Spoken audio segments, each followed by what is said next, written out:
একদিন একটি ছোট্ট বিড়ালছানা সেনাবাহিনীর ক্যাম্পে যায়। তার স্বপ্ন একদিন সে হবে একজন সেনা। সে হাঁটতে হাঁটতে সেনাবাহিনীর ক্যাম্পে ঢোকে।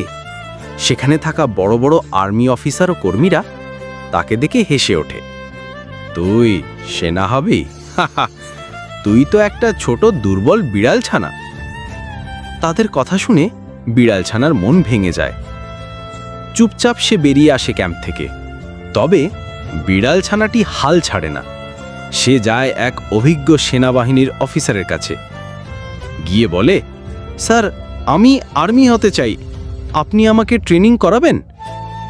অফিসার কিছুক্ষণ চুপ থেকে ভেবে বলল, ঠিক আছে, তুই যদি সত্যি চাস তাহলে আজ থেকে শুরু তোর ট্রেনিং। শুরু হয় কঠিন ট্রেনিং, দৌড়, লাফ, লাফালাফি, ভারী জিনিস নিয়ে চলা।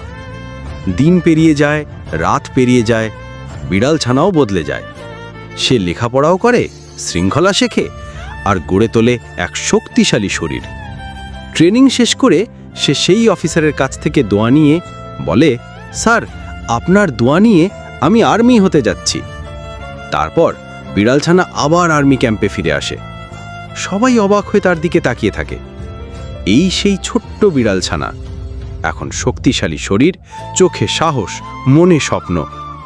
এই জন্যই কখনো কাউকে ছোট মনে করে অপমান করতে হয় না। কে কখন বদলে যায় তা কেউই বলতে পারে না। তারপরেও বিড়ালছানাটির মন খারাপ, কারণ কেউ চ্যানেল লাইক, শেয়ার, সাবস্ক্রাইবার করে নাই।